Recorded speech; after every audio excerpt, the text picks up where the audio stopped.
flowing in the virtual space, that is.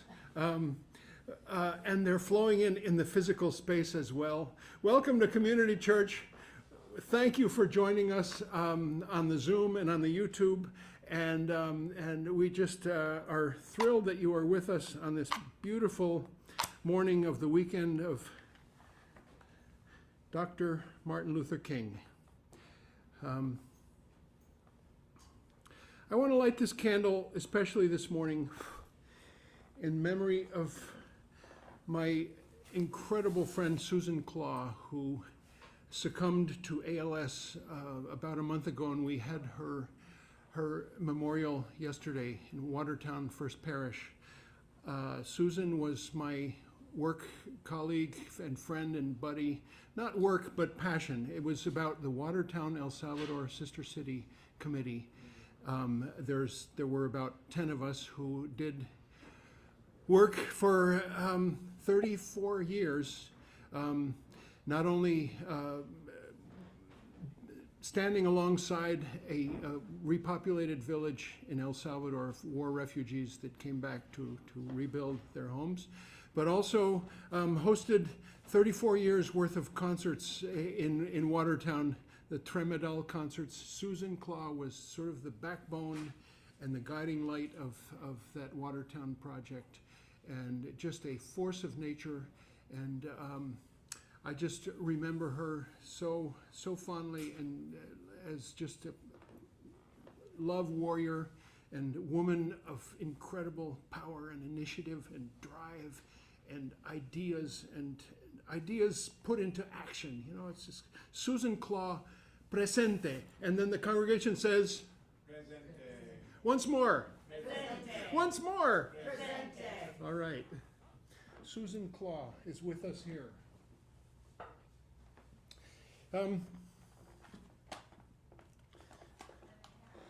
I want to welcome. I just want to say that despite all the troubles and difficulties and bankruptcies and everything that we go through at Community Church, it still never ceases to amaze me what this place is. And I was just reminded of that by the great-granddaughters of Mrs. Gertrude Winslow, who was one of the original founders of this place, and she's on the frame on the wall that has the original Articles of Incorporation of the Community Church of Boston, 1920, and they just walked in the door with their mom, Judy Walcott, and it just reminds me of this circle that continues with this place. And so thank you for coming. I can hardly wait till the church service is over to show you our recent discovery that I talked to Judy about. We found a whole sheaf of letters. Mrs. Winslow was very much in charge of booking the speakers, which I'm doing now with a program committee. And there's all these letters where she has to write these letters and keep a carbon copy. And there's these carbon copies and the responses from these different speakers, 1930. So I can hardly wait to show you those documents and other documents from very early days of Community Church. We found them in these fifth floor archives that we have. Those archives were relegated to a broom closet basically for decades. And we now have the fifth floor that is too much of a mess to rent. So we're using, until we can have it remodeled, we're using it to display our archives. I would love to give you a tour anytime. We have Wednesday open mic. For those of you who are here to hear the foundation movement, unfortunately, half of the foundation movement is not well this morning and called in. So this service is going to be a little bit of what my detractors call the Community Church of Dean. I'm gonna start with a tune. that I have on the tip of my tongue because I sang it yesterday. It is Susan's memorial. Susan's favorite holiday was MLK Day. And there's always a really wonderful event that happens in Watertown every year on Monday at the Hellenic Center there right next to the Orthodox Church. And it's always just a terrific community event that involves all the different congregations of Watertown and all the different civic forces. They have the police officers there and the police chief, and celebrating MLK, and that's just like a magnificent thing. So Susan Claw was a guiding force in the organization called World of Watertown that is in charge of that event every year. And Susan was always there to welcome you as you came in and check you in and give you a name tag. And another thing I'll tell you about Susan was in that same place. I was able to do a gig that was one of my most moving gigs ever. It was singing for a citizenship swearing-in ceremony. Susan Claw was behind the same table, and she was registering new voters. So here's a song, and this is to the memory and the everlasting example of Dr. Martin Luther King.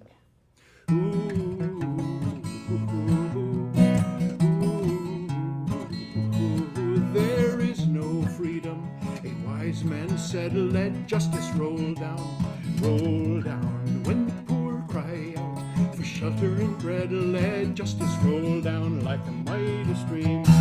Oh, children, don't you get weary, walk together, believe in the dream. When the way gets tough, we will make a new way. Let justice roll down like a mighty stream.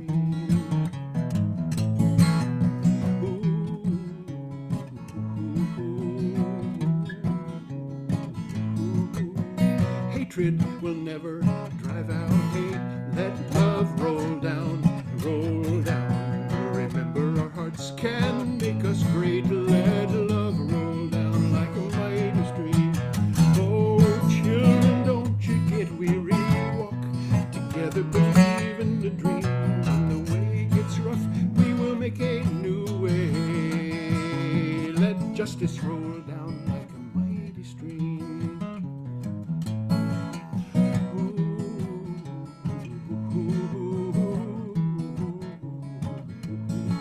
When fists rise up to strike a blow, let peace roll down, roll down. May the poets remind us of what we know.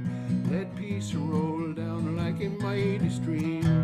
Oh, children, don't you get weary. Walk together, believe in the dream. When the way gets rough, we will make a new way. Let justice roll down like a mighty stream. And when fists rise up to strike a blow, let brutality may threaten our daughters and sons. Let songs roll down, roll down. May our voices be heard above the guns. Let songs roll down like a mighty stream. Oh, children, don't you get weary. Walk together, believe in the dream. When the way gets rough, we will make a new way. Justice roll down like a mighty stream.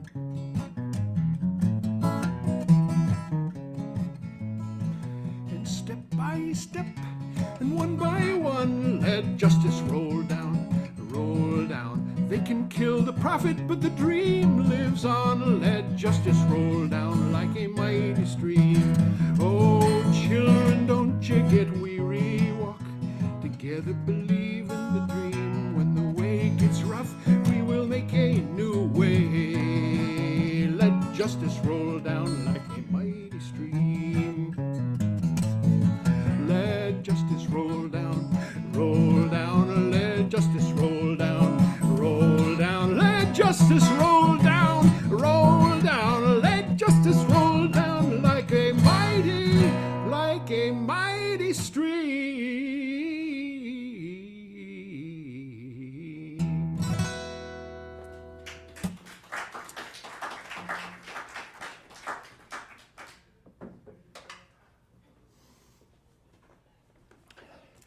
Well, I have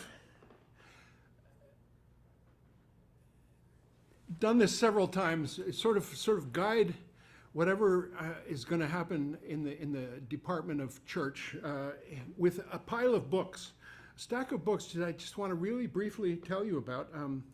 The first one, Linda Dittmar spoke here about a month ago.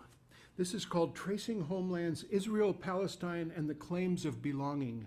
Linda Dittmar, it's a memoir of a woman who was born in Palestine, historic Palestine, of an Ashkenazi family, and around age 10 saw the transition of Palestine into Israel, and served in the early IDF, and has written this at age, she's in her early 80s, has written this beautiful memoir that I could not put down.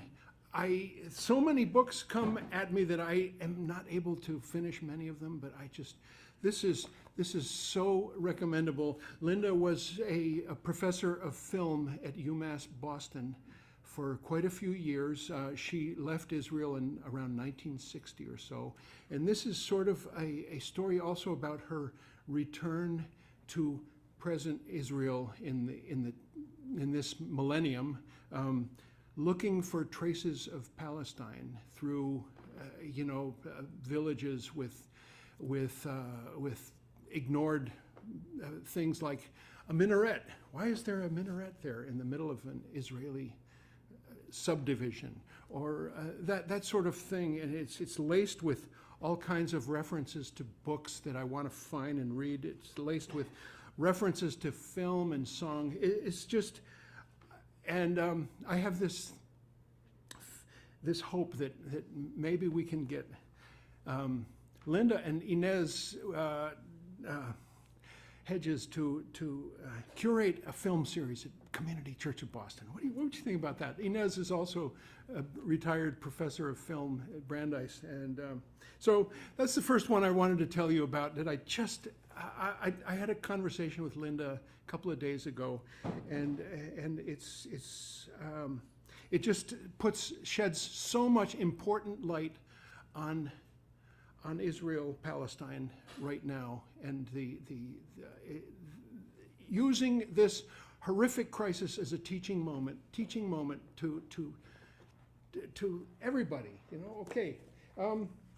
So I think that my theme for reading is the memoirs of octogenarians, and this is another remarkable one that's speaking to us in March.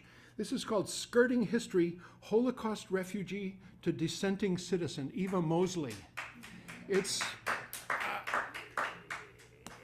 and Eva is speaking in March, and again, same thing, teachable moment. Next one, I just love this, I love it. This one I just found out about. I heard reference to this book on a podcast, and it turns out it's about Copley Square, and it turns out it's about community church too, in an important way.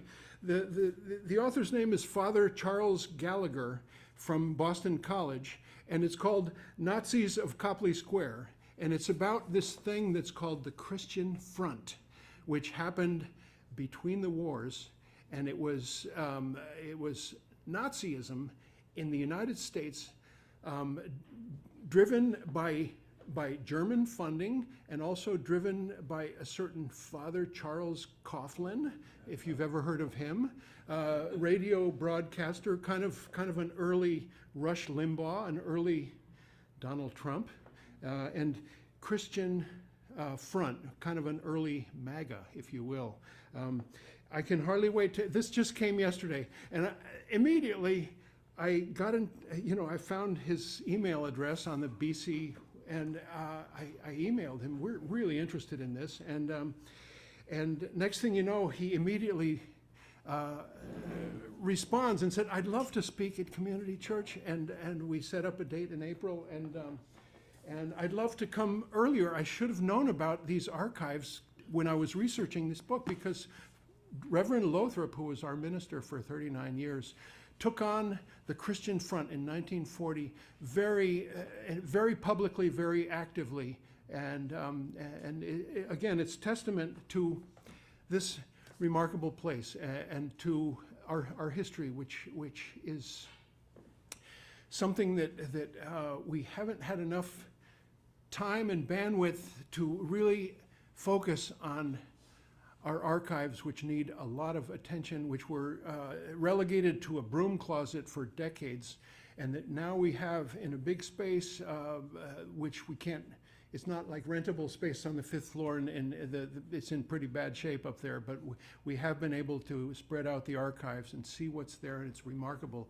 And I can hardly wait to receive Father Charles Gallagher and show him what we have there in terms of the history and archives and material for researchers.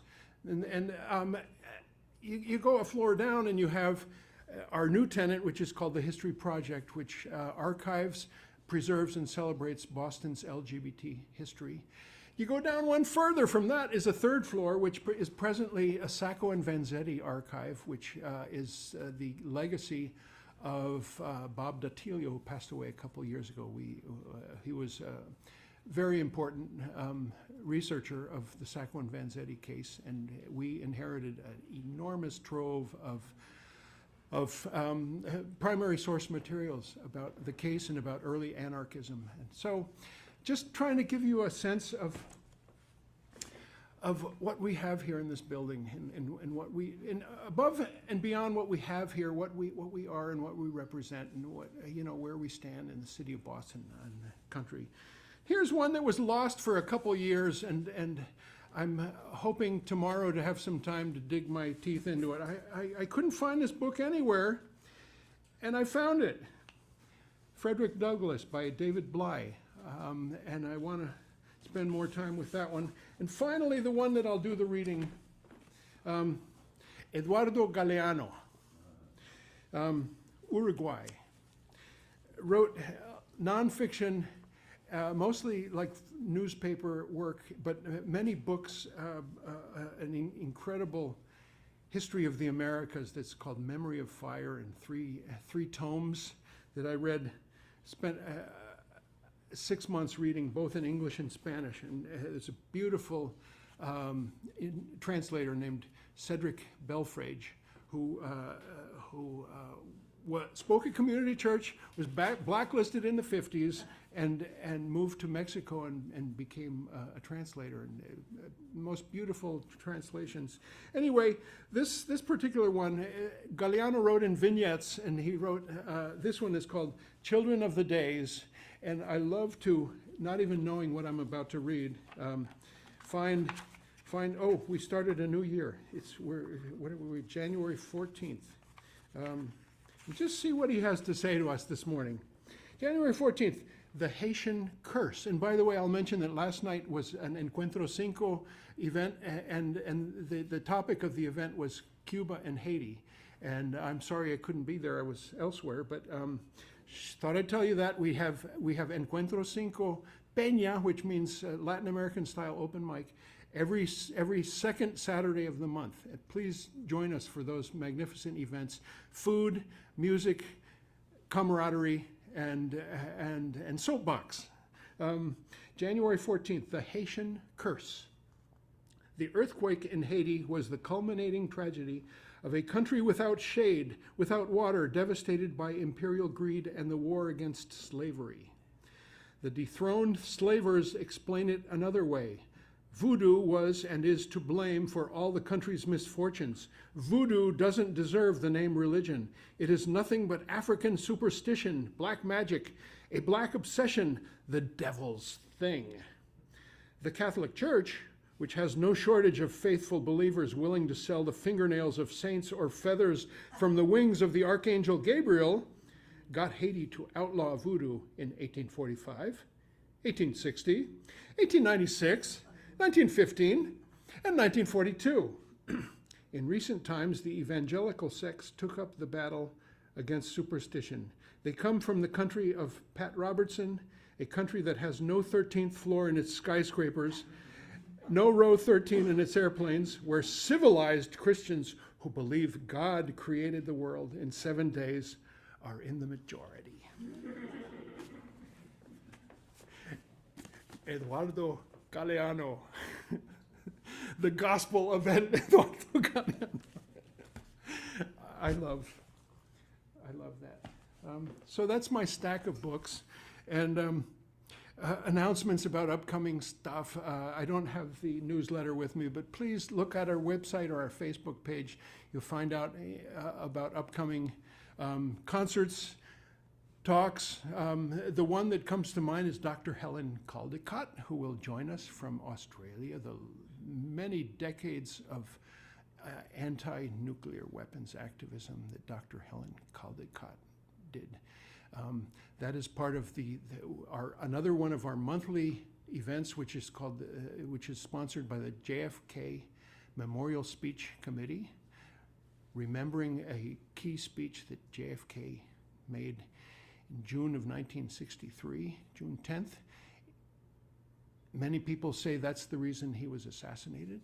It was a speech about peace and reconciliation and the end of nuclear madness. Dr. Helen Caldicott will be with us. She will be introduced by Martin Sheen. So that's one great thing. Another is just a little bit less profile, but wonderful songwriter named Eric Kilburn, who will join us on our virtual Winter Friday series. It's on January 26th. Other speakers coming up that you can find in our newsletter. If you don't belong to our email list, send us an email, comchurch@gmail.org, 2 M's, comchurch@gmail.org, and we'd be glad to let you know about upcoming events.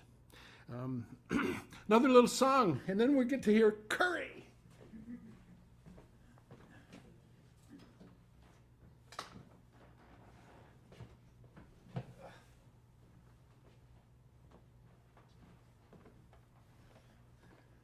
I didn't tell you that the first song was written by Aileen Vance, my friend from Santa Cruz, California.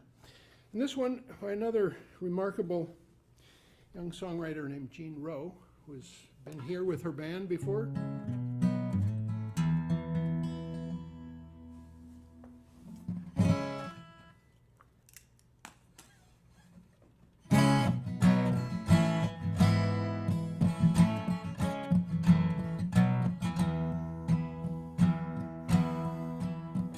Atlantic and Pacific flow, the Great Lakes to the Gulf of Mexico, the land between sustains us all. To cherish her is our urgent call. Arise, arise, I hear the future in your eyes. To a more perfect union we aspire, and lift our voices from the fire. We reach these shores from distant lands. We came with hungry hearts and hands. Some came by force and some by will, to the auction block or the darkened mill. Arise, arise, I see the future in your eyes. To a more perfect union we aspire, and lift our voices from the fire. Ooh,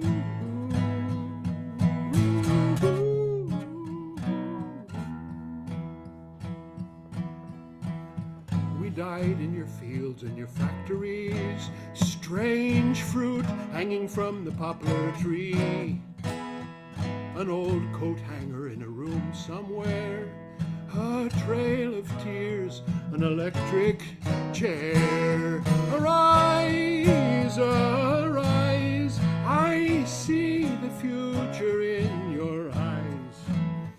To a more perfect union we aspire, and lift our voices from the fire. Ooh.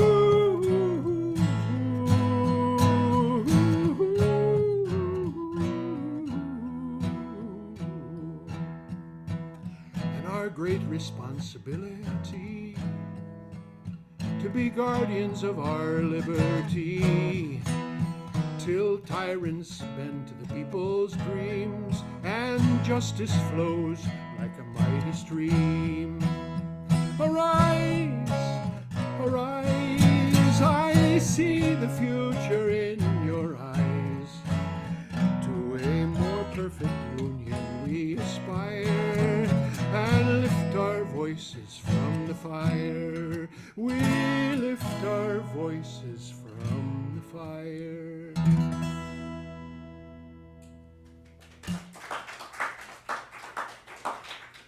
An amazing song. It's just like, how about if we replace the national anthem with that?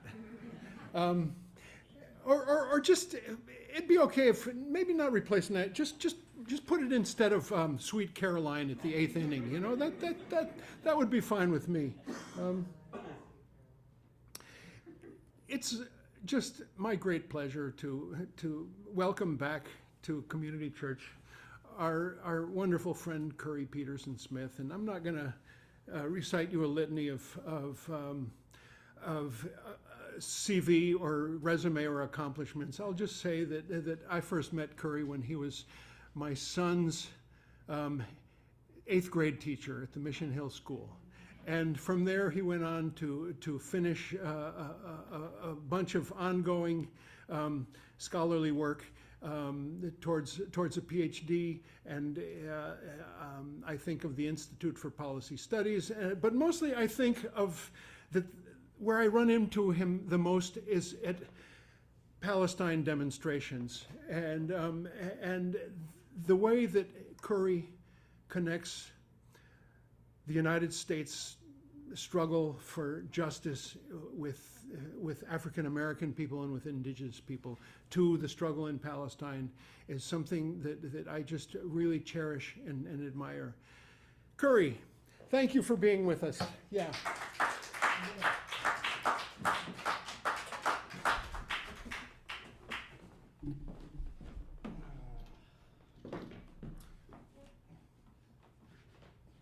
This out of the way, move this in the way. Okay. So you get a nice high quality mic for broadcast. Yeah. Just down a little bit.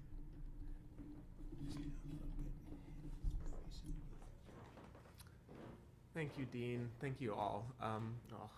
What an honor to be in this very important and storied and just rich place, and to be here among friends, old friends and new friends, and comrades and mentors, and in communion with you all. So thank you.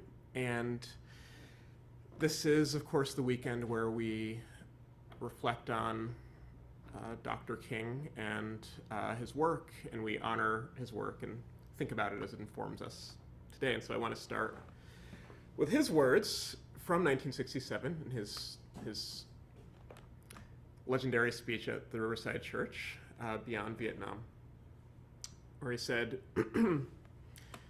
"Now it should be incandescently clear that no one who has any concern for the integrity and life of America today can ignore the present war. If America's soul becomes totally poisoned, part of the autopsy must read Vietnam. It can never be saved so long as it destroys the deepest hopes of men the world over." And so we know that the subject of that speech was the U.S.'s war in Southeast Asia, and we know that those same words could be applied today. We replace the name Vietnam with Palestine, with Gaza, with Yemen, etc.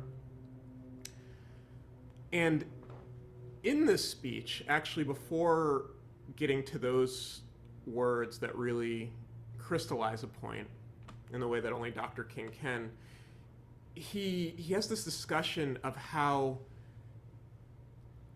the question of justice within the borders of the United States is so often divided from the question of justice beyond the borders, and in particular, the violence that this country is responsible for carrying out elsewhere.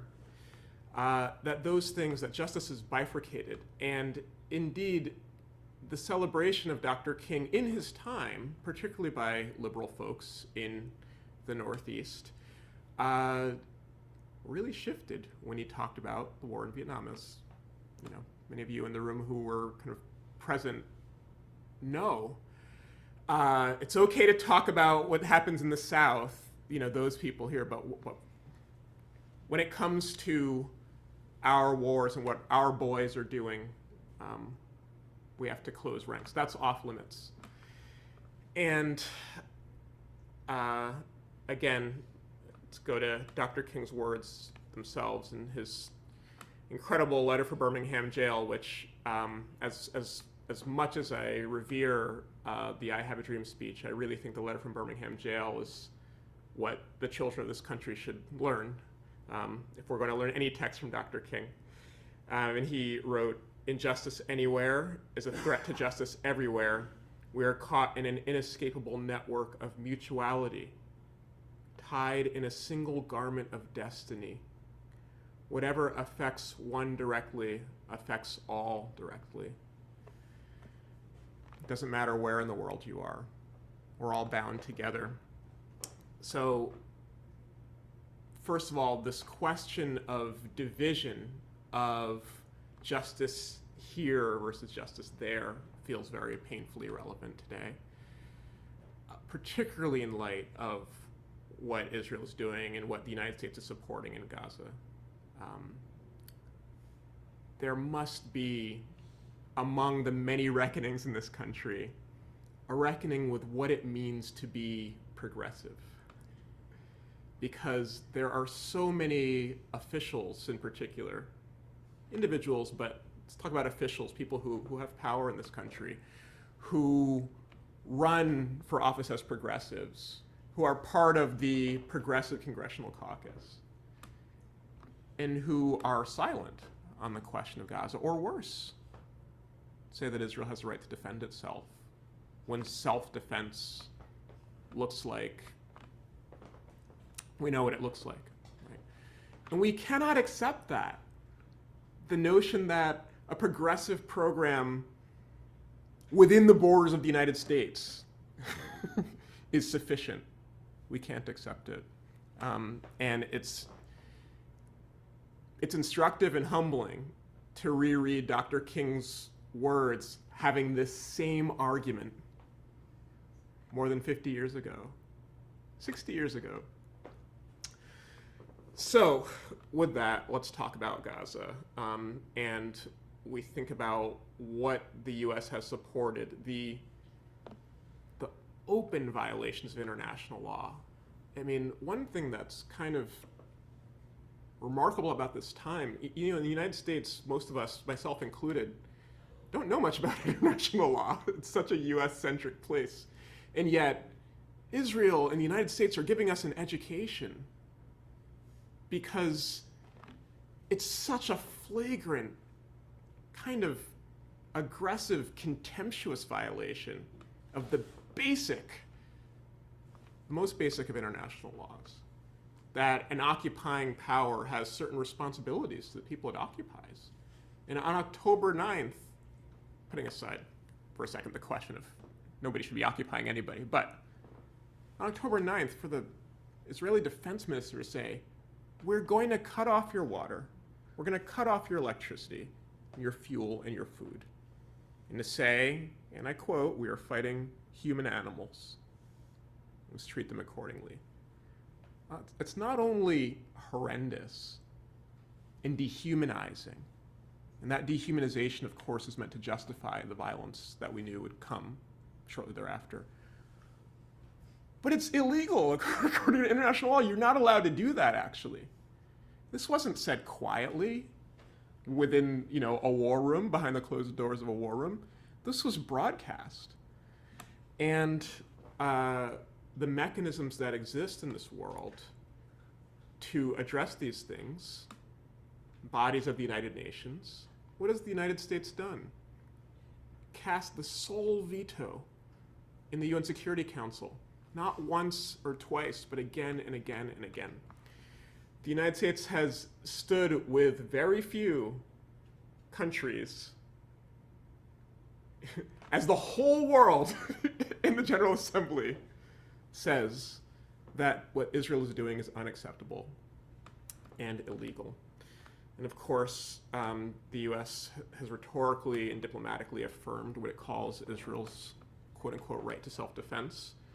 It has sent weapons even in the midst of these atrocious violations that everybody sees. You know, the great Palestinian scholar Nora Erekat says that this is the most well-documented genocide in history. And that is undoubtedly true. It's not, I mean, of course, you know, there's any number of things that need to be investigated, but it's not a mystery what's happening right now. It's documented in real time. And even in the midst of that, on top of the billions of weapons that the US gives as a kind of requisite, the US has transferred more weapons over these months, despite world opinion, and despite US opinion, where the majority of people actually want a ceasefire. So I think that's what I'll say about the horrors, because we all know what's happening in Gaza. I don't need to recount them. And what I really want to talk about actually today, what I want to spend the rest of my time talking about, is something different, which is the question of our power as a movement for Palestinian rights. Not something that we get to talk about often. There is this word that we're hearing a lot in recent years in the US, the word unprecedented. And truthfully, a lot of things are unprecedented. I mean, think about the January 6th, you know, an outgoing president disrupting the minimal democratic processes that we have in this country, right? Is unprecedented. For now, a presidential candidate who is at this moment in legal proceedings and maybe running from jail, that's unprecedented for sure. All of the things that we're seeing in terms of climate catastrophe, these are new. But rarely, I think these days, does the word unprecedented apply to something nice. And I think actually that the Palestine movement in this country is in a moment of unprecedented power, which is really something to sit with and internalize, because as we know, with power comes responsibility. We have new responsibility as a movement. And so I just want to recount briefly, just thinking about what has transpired since the October 7th attacks, when, you know, not only was there great sympathy, and I think, I mean, I too had a very human response to what happened to elders and to children, you know, in that attack on October 7th. But as we know, any human response is complicated with a notion that the barbarians have breached the gate. I mean, the kind of unreal tidal wave of nakedly colonial racism directed toward Palestinians.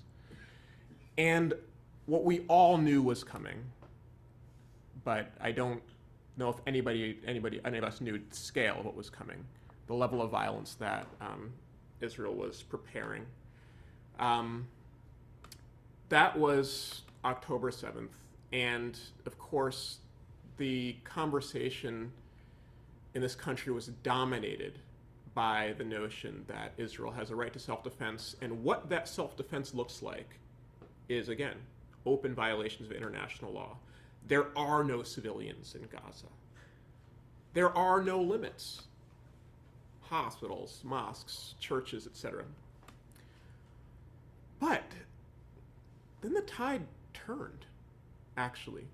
Not, unfortunately, in terms of the actual actions of violence that Israel's carrying out and that the US is supporting, but in terms of the conversation, the national conversation in this country, the tide turned, I think, quite decisively.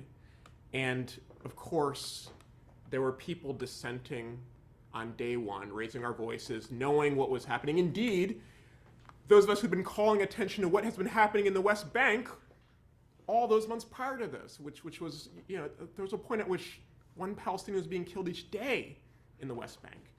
An intensification of Israeli operations there, et cetera. More displacement of folks in Jerusalem. These are the things that we'd been talking about through October 6th.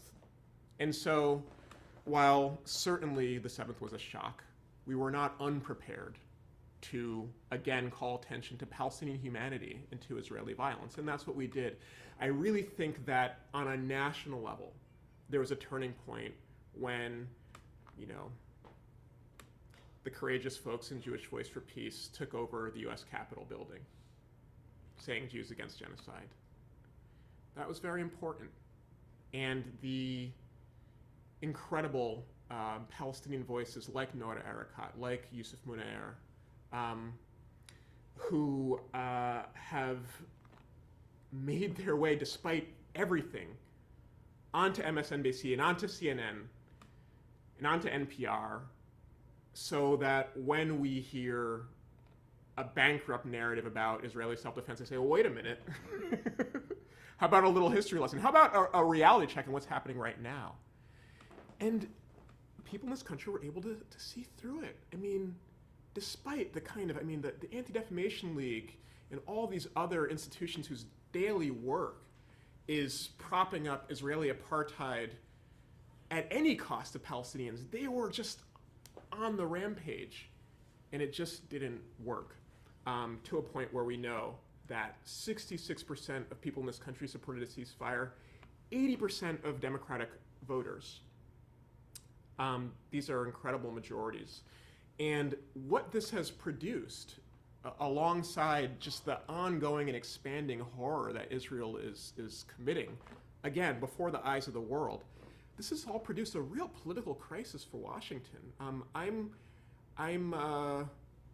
lucky enough to have a sort of strange, a strange job where I work with, grassroots activists who have been carrying out these huge actions, walkouts, marches, et cetera, as well as these very militant actions like shutting down weapons factories and things like that, and kind of plugged in with what's happening on Capitol Hill in these conversations in the halls of power in Washington, D.C. And in those halls of power, our movement has kind of seeped in, to a point where State Department officials whose work is procuring weapons for other countries say, I can't do this. The contradiction is just too strong between what we're saying about human rights and what we're actually doing. What they've been saying about, for a couple of years now, we've talked about the horrors of what it means that Russia has invaded Ukraine, how unfair it is that a powerful country could subject a smaller country, to an invasion and occupation and target cities and all of those. Well, then we see what Israel is doing. And we see that the US is supplying all the weapons and has been for so long. And the contradictions are just too great. So we have congressional staffers who are a really interesting kind of demographic of people who work very close to power, but themselves have quite precarious work, actually. When I lived in DC, I got to know that strange world of people who had aspirations, but were basically interns who were not well paid if they were paid at all, and took great risk to publicly speak out against their own bosses, members of Congress, who refused to call for a ceasefire. In the White House itself, there is dissent among staffers, particularly lower level staffers. And so this has been a real crisis for them. This is not going the way that they are used to or that they want to. And we know that the current president is an unpopular one. We know that he's up for re-election this year. And we know that he needs people not only to vote for him, but to get out the vote for him. And in particular, he needs young people, and he needs people of color. And guess who's most likely to support a ceasefire in Gaza? Young people and people of color. In fact, you may have seen that many members of his re-election committee openly issued a statement saying, we can't do our job of getting you reelected because of what you're doing with Israel. So they have a crisis, and it is our job to take advantage of this crisis and to make the most of our power. Now, I think that this has been, I'm on one hand, I am so proud of what all we have done, and not just the big and spectacular things, the biggest protests for Palestine in U.S. history on November 4th, in Washington, D.C., and the many protests across this country, including across the street here in Copley Square. The student walkouts, the shutdowns of weapons plants, et cetera. But actually, the calls and emails to members of Congress as well have been very significant. Again, being plugged into this strange Washington world, I know that in the early days, the response from members of Congress when asked, why aren't you calling for a ceasefire? They said, well, all I'm hearing are people saying that they support Israel. And there came a point very quickly at which they could no longer say that. It simply wasn't true because our side has called and called and called and called. That's been extremely important. So I'm so proud of what we have been able to do. We have to reckon with the fact that the U.S.'s commitments to Israeli apartheid are so deep, are so entrenched. There is such an investment that unfortunately what we have done has not yet achieved the goal of a ceasefire. That's true. But in the midst of it, in the midst of all this horror, kind of discovering our power, I think is genuinely challenging. Actually, we're not, I know I'm not, you all too, we're not used to having power, right? The Palestine movement is not used to having power. And in fact, what we're used to has been the situation for decades, which is that we've been pushed to the margins of US politics. Now we find ourselves at the center. The word I keep coming back to is adjustment. That's a massive adjustment, actually. For us to no longer be a kind of steadfast but embattled minority, but to be cutting with the majority of the US population, not on every question, of course, on Palestine, but on a ceasefire, and it's a great foot in the door to talk about other things. So we really do have to adjust. And I want to say, too, about the question of ceasefire, which I think has also been a challenge for us to, when we have so much to say about Palestine, to front load this kind of particular question of ceasefire, I think has been a challenge. But I will say, on reflection, I've been thinking about how not only have folks from Gaza and in Gaza been very clear that we need to stop the bombs from falling. That is what you can do. But for our purposes in organizing a movement here, it's actually been strategically very important to have, the bar for entry when you're saying cease in a genocide, that bar is quite low. And hundreds of thousands of people have come in on that basis. You actually don't have to know the whole history of Palestine to look at a genocide and say, this is wrong, stop it.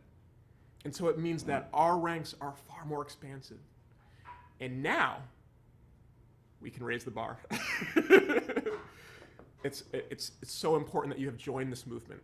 And now that you're here, we've got a lot to talk about, actually. We've got a lot of history, because when one is asked, okay, but what is the solution? And what is Gaza anyway? How did this happen? Where did this come from? Well, that does require some deeper knowledge and some richer knowledge, and that's really important. So the way I've been thinking about it is that the fall was the birth of a movement, and 2024 has got to be about the consolidation of that movement. And I think that's what we've got to put our heads together and think about what that looks like. So with that, I want to close, and I want to close with more of Dr. King's words. This is really how he closed that speech in 1967 at the Riverside Church about the war in Vietnam. He said, "Now let us begin. Let us rededicate ourselves to the long and bitter but beautiful struggle for a new world. This is the calling of the sons of God, and our brothers wait eagerly for our response. Shall we say the odds are too great? Shall we tell them the struggle is too hard? Will our message be that the forces of American life mitigate against their arrival as full men, and we send our deepest regrets?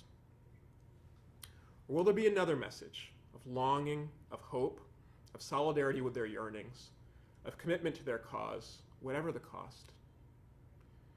The choice is ours, and though we might prefer it otherwise, we must choose in this crucial moment of human history. Thank you.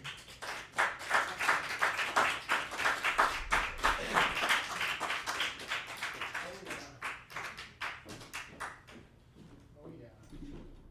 Oops.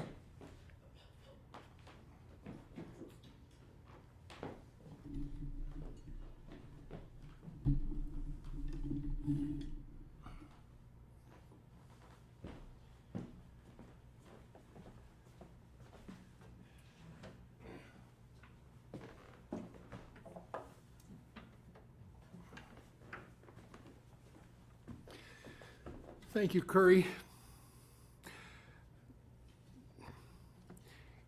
Encouraging words about the power of our movement, and those are hard to come by in difficult times like this. I've thought of two little thoughts that I came up with probably while I was arguing on Facebook with friends of a sort of Zionist bent.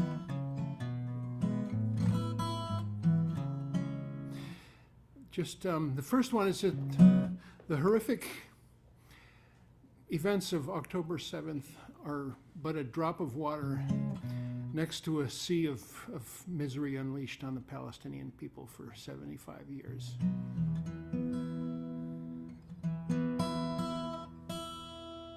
And the other one was in response to, but Israel has a right to exist. My response is, I will concede to you, to that phrase, 2 words. Israel exists. And to that I will add, Israel has a whole lot of splaining to do, dude.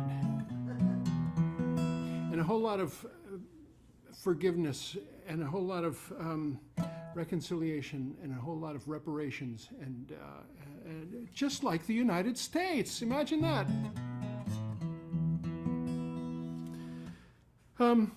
This is the moment when we pass around the collection plate. We don't have one right now. I forgot to bring it, but there will be a basket in the back for those physically present with us. There will also be a website that's called communitychurchofboston.org, and there you will find out how you can use your credit card or your PayPal account to help us through difficult times. We rely very heavily on the rental income from our first floor tenant, which is presently a vacant space. Not for long, though. We're very confident, and this is just a passing little crisis. But I just needed to mention that to you, and we're on a good path, and we have a really wonderful board that is stepping up to this really difficult challenge with really responsibility and passion and intelligence.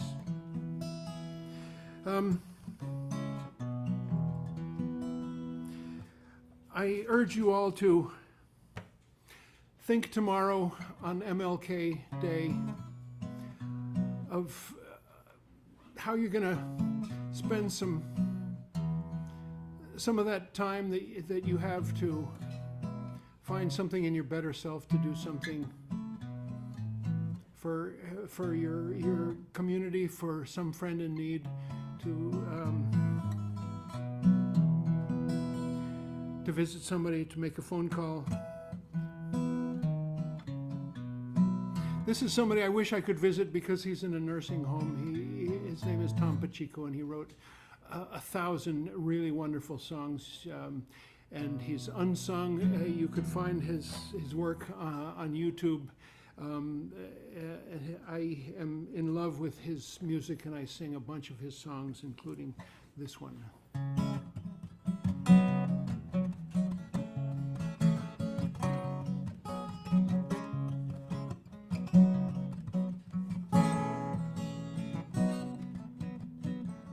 Have you ever been homeless? Have you ever been lost? And you know where your home is, but you can't get across.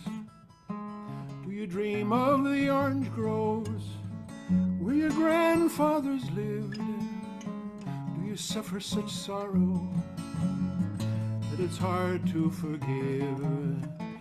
Cry, cry, cry as the refugees wait.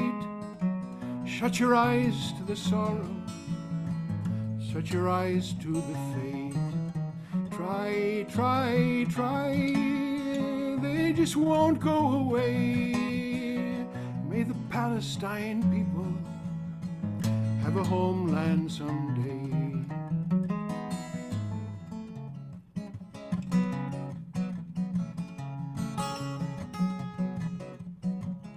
Like ashes they scattered to the ends of the earth, with all dignity shattered, with all feelings of worth, living life like gypsies, on the road, on the run, with the heels of their history close so far as the sun. Cry, cry, cry as the refugees wait. Shut your eyes to the sorrow, shut your ears to the fate. Try, try, try, they just won't go away. May the Palestine people have a homeland someday.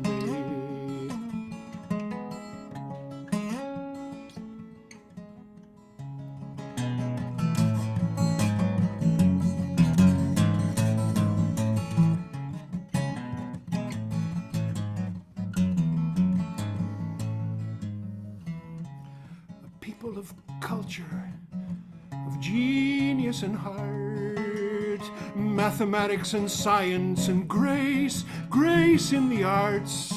To be stuck between the wall and the sea and the bombing assaults, with the settlements growing till there's no land at all. Try, try, try as the refugees wait. Shut your eyes to the sorrow, shut your ears to their fate. Try, try, try, they just won't go away. May the Palestine people have their homeland someday. Someday, someday, someday.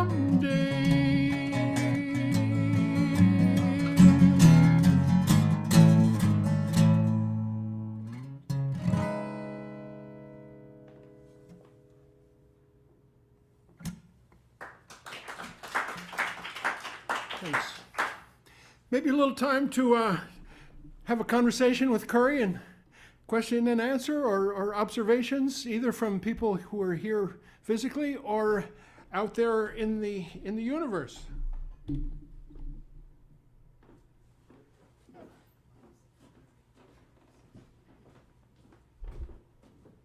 Hi.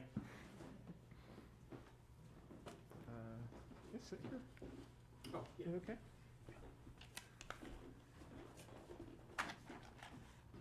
You don't have to. You can just. You don't have to address me. Also, just say what's on your mind if you want.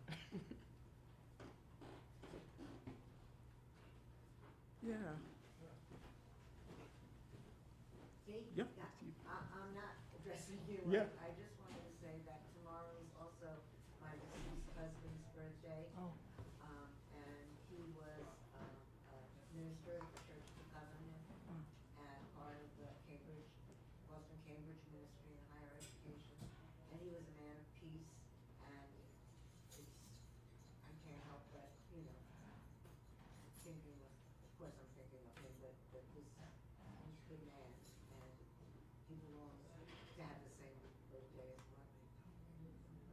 What's his name? Jack Kornfeld. You know? Thank you. Thank you. Khury, if you'll repeat what you just said, I'm trying to get a battery in this mic. We're honoring Jack Hornfeld, yeah, whose birthday is tomorrow, and who's no longer with us in this world, but who dedicated his life to peace. Yeah. John? Hi, Khury. Hey, John. Good to see you again. Good to see you too. Yeah, I think back to the days of Vietnam and the Gulf of Tonkin resolution, the whipped up hysteria that was being used to bomb Vietnam into the Stone Age, really. And I compare it with today. I've described it as a hysterical bloodlust. Okay. Start over, John. I just think about, well, I want to say hi to Khury again, but I'm thinking about the campaign of propaganda today as compared to back in 1965 with the Gulf of Tonkin resolution and, the propaganda campaign whipped up against the people of Vietnam. And it's so strikingly different now. I mean, the hysteria is, it's the same old, but the response, the rapid rejection of their propaganda today, as opposed to back then, I think is remarkable, quite frankly. That, I've characterized their propaganda campaign as a hysterical bloodlust campaign. Over the weeks, which fell flat on so many people very rapidly, and with an escalating social movement that is more indicative of recent times than of the so-called 60s. And I think it bodes very well. I see much more unity on the left than I would have expected, and much more success in this campaign. The movement became very powerful, in the early 70s. People don't want to talk much about the 70s, but there were many victories won in those days, and the movement was very powerful. And, as a participant, I didn't think we were accomplishing anything. Even in the early 70s, it was like, gosh, we're not winning anything. I mean, my God, maybe we should go off and live in the commune or something like that, which a lot of people opted to do. And, but actually, there was great power in the early 70s. The war was ended by a reactionary genocidal president named Richard Nixon, who brought the troops home. I mean, that's a demonstration of power, quite frankly. He was a hated person by millions of people in this country.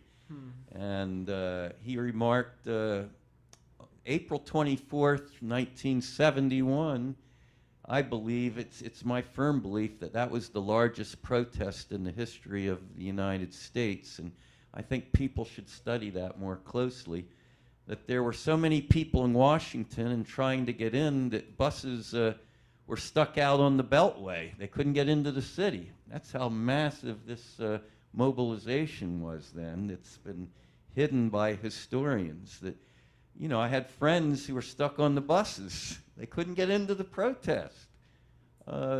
Remarkable,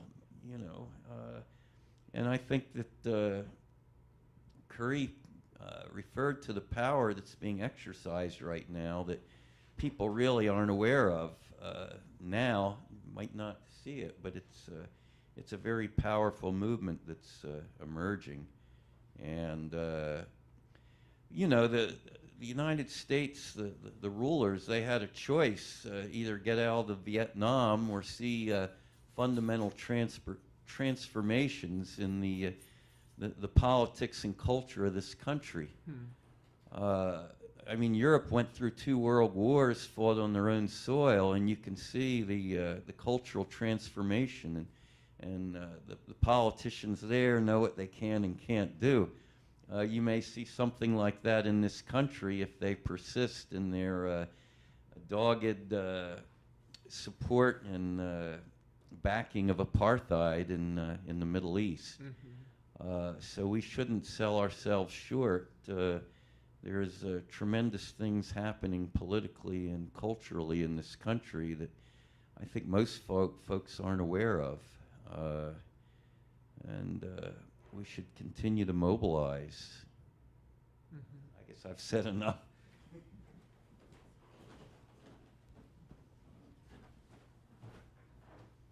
I've been thinking about, I have 4 daughters that are in their early 30s. Well, near my mouth. Okay, sorry. I have 4 young daughters, and the youngest one is very passionate about the whole thing in Palestine, who feel very discouraged, especially with our elected politicians, and we've actually gotten in family arguments over Christmas regarding her stance on she refuses to ever vote for Biden. And then I know even amongst my friends in Maine, there's this whole thing, well, how can you not vote for Biden? You're voting for Trump. And what Annie says is, well, the person I vote for has to stand for something I believe in. You know what I mean? And it makes me so sad for that younger generation. And what I was actually looking up last night in my hotel room was, because I worked on Robert Kennedy's campaign back when I was in high school, and I remember the arguments about whether you were for Robert Kennedy or Eugene McCarthy, who actually initiated that whole thing. And it was like in those days there was like somebody else would run. Like I looked up when Johnson actually stepped aside, and it was in March. You know, I mean, is there any chance? I mean, I don't understand why there's no longer a choice, even amongst Democratic candidates. Why is it already a foregone conclusion before anybody's voted that he's our candidate? So I don't know. What are your thoughts? I mean, I know I really did appreciate your optimism, and I'm going to send a link to your talk to that young daughter who's so discouraged right now. But I was wondering, what are your thoughts on the upcoming election? Well, first, just on the how discouraging it all feels. I mean, of course, you know. I mean, there's a remarkable advantage, and there's something really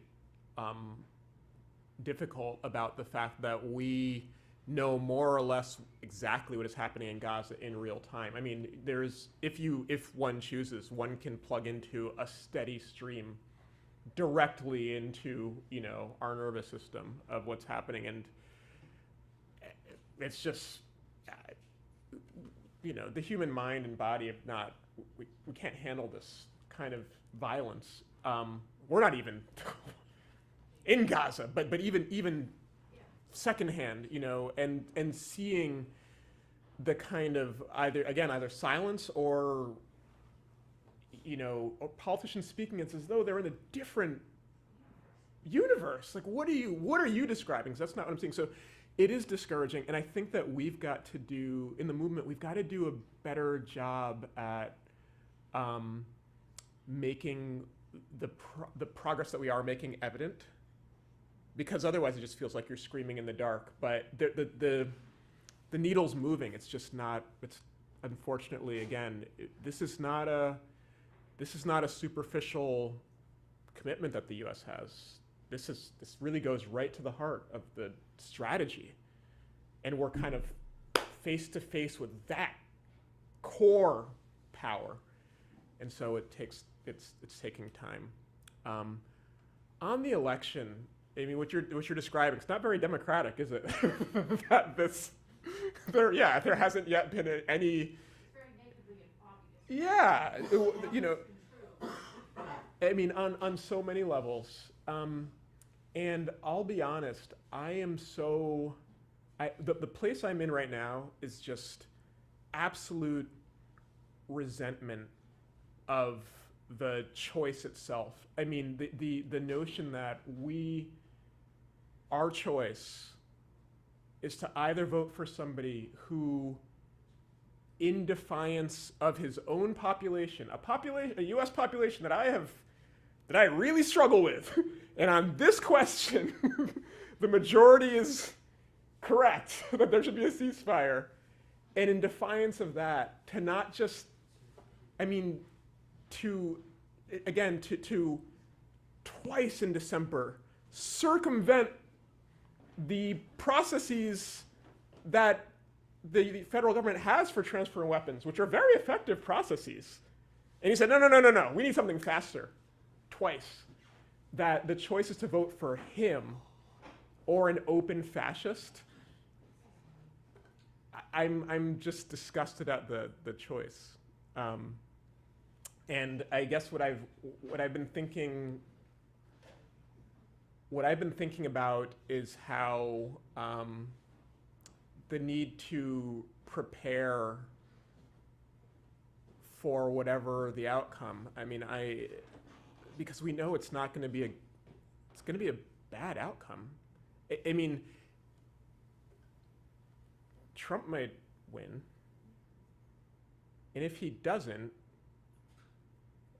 Biden is not going to win by I mean, this will be another contested election. It's not. This is a bad situation, and it's not like the details remain to be seen, but the broad strokes are not a mystery.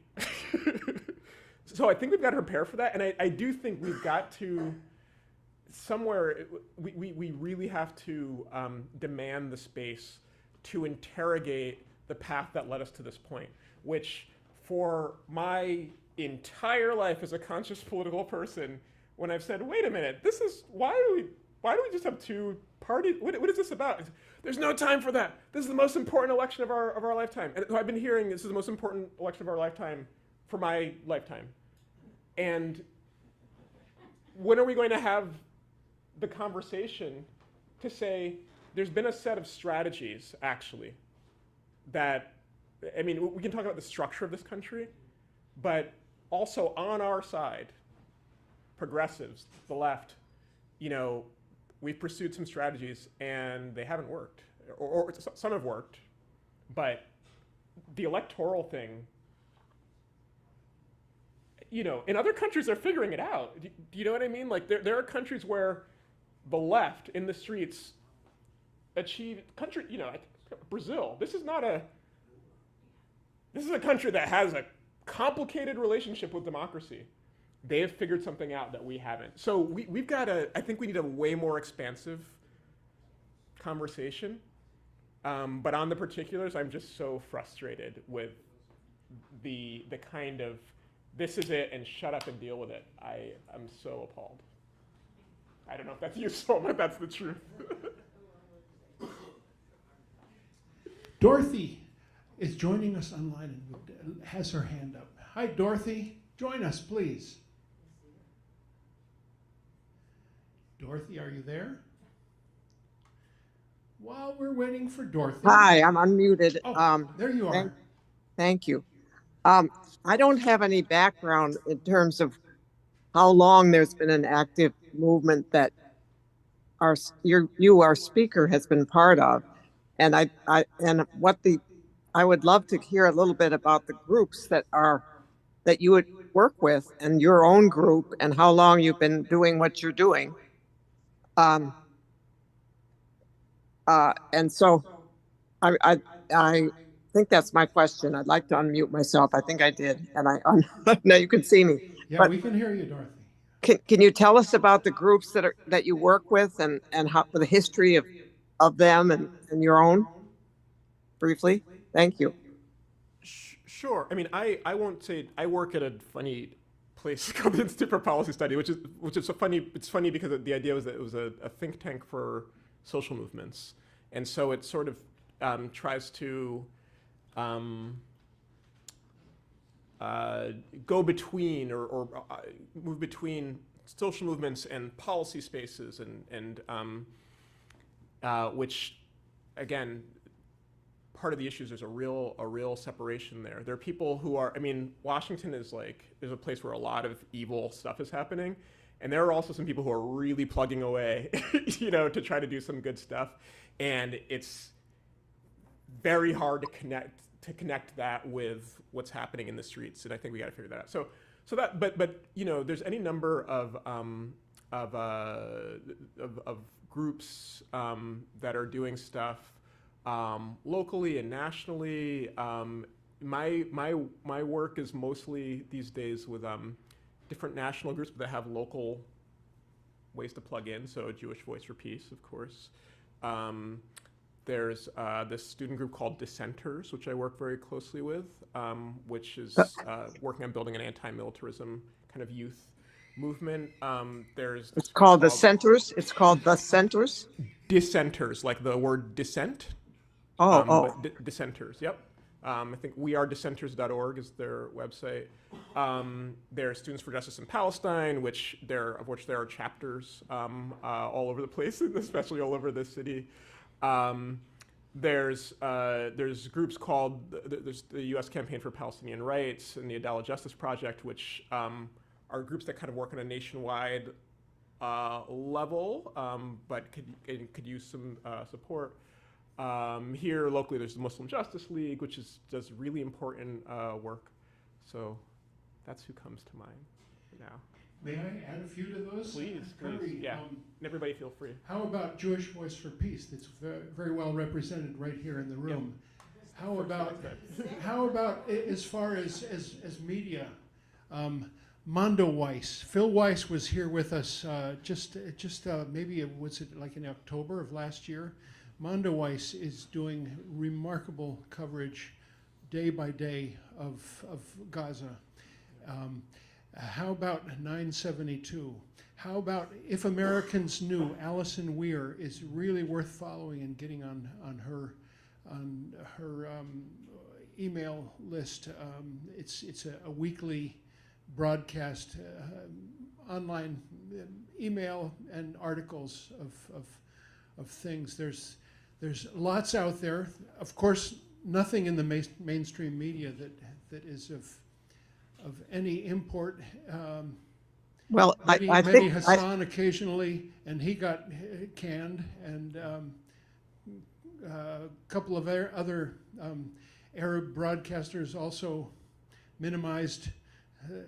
Is that the way to say it? I don't even know. But so those are. I was just thinking of putting together a list of really marvelous coverage. Max Blumenthal in the Gray Zone, who was here also in December, and it was really amazing to host Max. And it's like community church has sort of become an emergency vehicle ourselves. I urge you all to look at the YouTube broadcasts of Sami Al-Arian that we have, and of Max Blumenthal, Dan Cohen, Abby Martin. Have somebody else? Yes. I just want to say thank you, and I have to say, I bet you were a fabulous high school teacher. It was middle school, believe it or not, which are even more so. remain my favorite people, middle school students. But I bet you were great, and I want to thank you because I learned a lot from that. Thank you so much. Well, thank you. We had a fun time in our classroom. That was the thing, and the question is, could you do that now? Right. I don't know. Yeah. Khury, thank you so much. So moving and so meaningful and so uplifting, surprisingly. And your song at the end brought tears. Thank you. What came to my mind as you were speaking was that you mentioned about the pivot, that the pivot happened kind of early, that in terms of the movement across the country and the sentiment across the country in solidarity with the Palestinians. And what came to mind is that pivot was based on the foundational work of Black Lives Matter, because Black Lives Matter from the beginning made those connections, and that was such an uphill swim for so many years, still now. And I just just feel the gratitude and the importance of that history and naming it. And let's see, the other piece, I hope I'm not going to forget, what I wanted to say was, oh golly, let's see.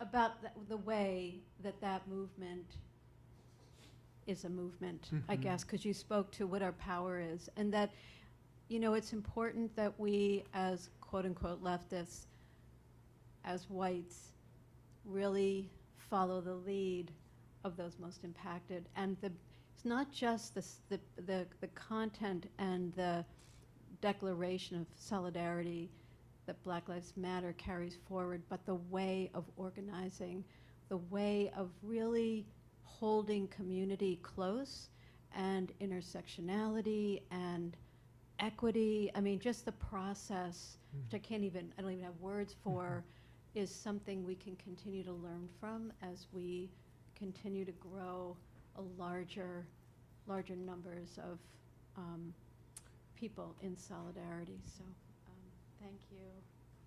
Well, I'm so grateful you put that on the table, and it, you know, is a little embarrassing, but when asked by our person joining us online, you know, what are groups we recommend, I neglected to mention the group that I'm actually most involved with and sort of devoted to, which is called Black for Palestine, which is which really initially, well, I should say, which comes out of, and we hope to honor, a long-standing history of Black solidarity with the Palestinian struggle, which I'll speak to momentarily, but which this particular project comes out of, actually, we started in 2015, and that was, well, we really started, we announced it in 2015, but it started in 2014, which was, that summer was the summer of when Mike Brown was killed in Ferguson. They had the Ferguson uprising, which coincided with the 2014 Israeli bombardment of Gaza, which, you know, at that time, we were shocked and devastated, you know, particularly by the number of children. Some 500 children were killed in that bombardment. Never imagined anything beyond that, and here we are. But, you know, it was a moment where you turn on the nightly news that summer, and top story is what happened in Ferguson today, and here's what happened in Gaza today. And then you find out that the police who were carrying out their repression in Ferguson themselves trained in Israel, and that Palestinians in Palestine were sending messages of solidarity on social media, and instructions for how to deal with tear gas, that there were 2 statements of solidarity from Palestine with the Black struggle here, that there were Palestinian Americans in the streets in Ferguson from day one. And so that was the context in which we founded Black for Palestine. And more recently, we did a statement in the fall that 6,000 Black folks, you know, signed calling for a ceasefire. And so we hope to kind of build on that work, which feels extremely important. There's another group I want to shout out called Black Christians for Palestine, which is doing extremely important work. Again, speaking to a particular thread of resistance in the Black church, and solidarity, and building on that. And I'll just end this thought by saying, when I came here today and was talking to Dean and listening to Dean talk about the history of this place, Dean is this amazing historian, kind of people's historian, of the community church, but therefore of our movements, you know, which have had such history here. I was also thinking about how many protests I've been to across the street in Copley with many of you in the room. And there was a man I met, actually, it was the 2006 Israeli war in Lebanon. There was a man named Kwame Saburo. Maybe some of you remember him. John does. We were in the same organization back in the day. It was at his memorial meeting. Yeah. You know, he passed a few years ago, but I remember going to these protests, And here was this guy, this elder black guy, this beautiful, tight, snow white afro. And he was going around, he came up to me, and he had a clipboard, and in it was a statement published in the New York Times in 1970 of African Americans confronting Zionism. And he showed it to me, and he made copies of it. He's an organizer to the very end, And that statement was the direct inspiration for me for our 2015 statement in solidarity with Palestine. So continuities, I'm so, it's so important to remember, even though, I used the word unprecedented earlier, and there are things that we are confronting for the first time. The details we're confronting for the first time. But these themes, we are never the first people to confront. We won't be the last, And so how do we draw on what's come before?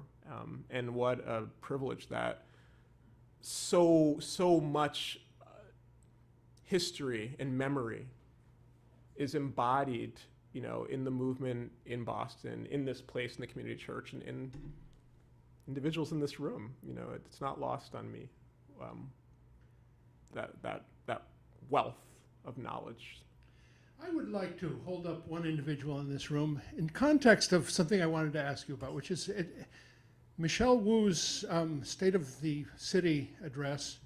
There was a big Gaza action, and probably some people arrested, and I don't know what happened in municipal court. But I don't know exactly what was behind that. And the person I want to hold up is Elsa.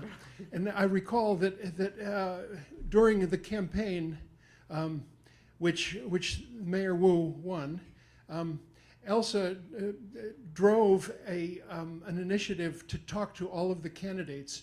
And actually, Khury, you were involved in this and mentioned to them the connections between the city of Boston and the Israel-Palestine struggle, especially the police training, especially the issue of all expense paid junkets to Israel by local JCRC is one of them, and other very, very well-heeled groups, that Zionist groups.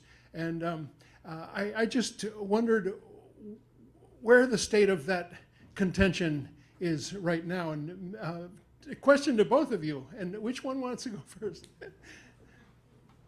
Elsa, thanks for being with us. Yeah. Thank you so much, and Khury, thank you.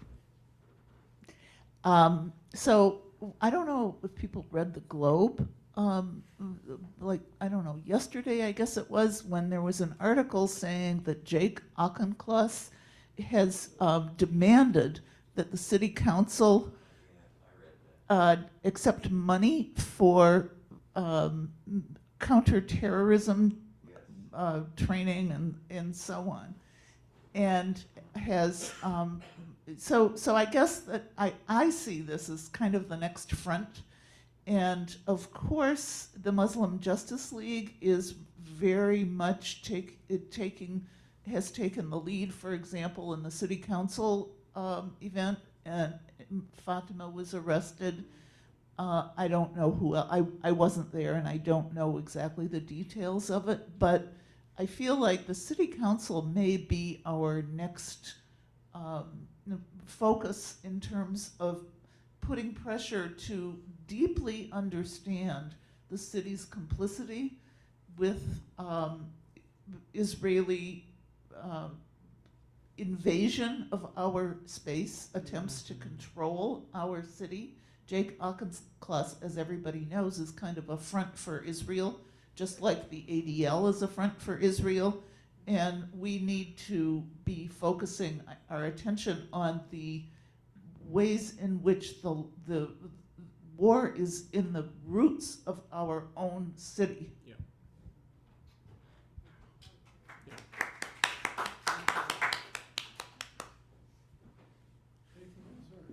Well, I know that the folks were sentenced to community service, so there was a good kind of response right away, and it was effective. So that's good. Yeah. Community service, Right, out yeah. on the streets protesting. Right, That's community exactly. service. These people are serving our community more than most. Just very quickly, a bit of good news, actually. I woke up, got on my computer, and I was blasted by a Newsweek article that reported there was a huge demonstration in Washington yesterday where 2 presidential candidates spoke. Oh, yeah.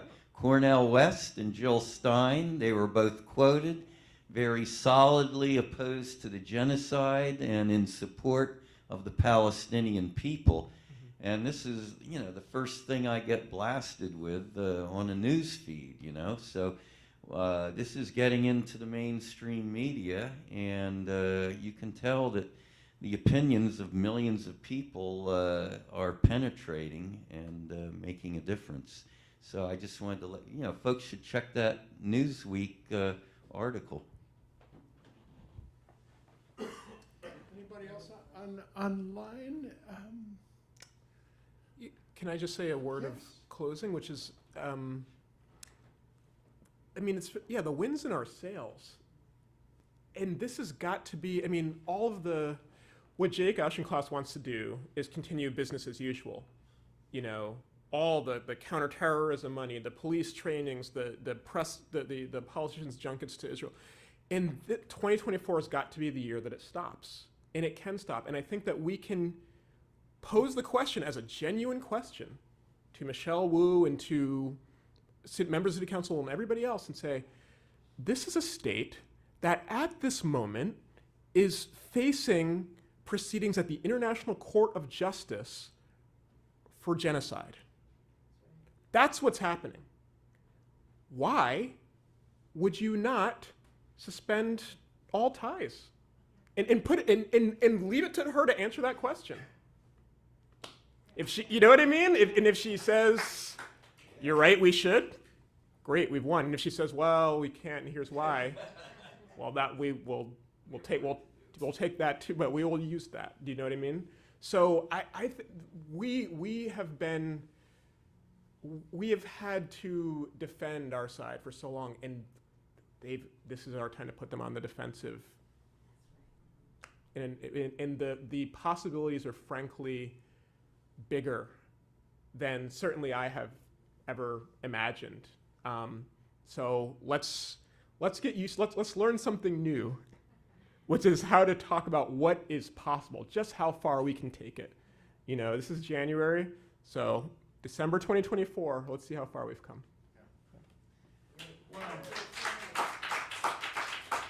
What a moment of inspiration to end today's celebration and commemoration and also just initiative to keep up this struggle. This is a place born in struggle, born in the defense of Sacco and Vanzetti, and even a struggle that doesn't succeed eventually comes to fruition, and the arc of the moral universe does bend towards justice. Did I just quote MLK or Theodore Parker? In either case, they're great inspirations to us and to this church. And thank you so much, Khury. Invite you all to join us. We offer open house on Wednesdays when you can come and enjoy pupusas from El Salvador. And we are available to give you a tour of our archives upstairs and our never-ending desire to really do right by those archives. We hope someday we'll have bandwidth to not be dealing with landlord stuff and tenant stuff, and to be looking to really preserve, digitize, celebrate, make available those archives that are on our 5th floor, and we'd be glad to share them with you. We also have a room full of books, and I get frustrated every time one's missing, and it's probably just misplaced. But there's just a whole lot of books that have come into the church because of this bequest from Bob DiTilio, as well as because of my own curiosity and my own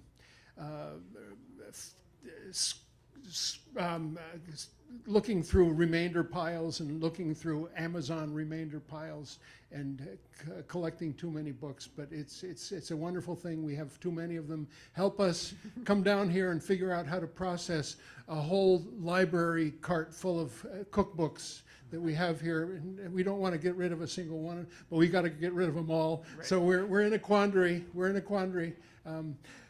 Thank you all. Thank you, Khury. And we will see you soon, okay? Thank you for joining us. Over and out.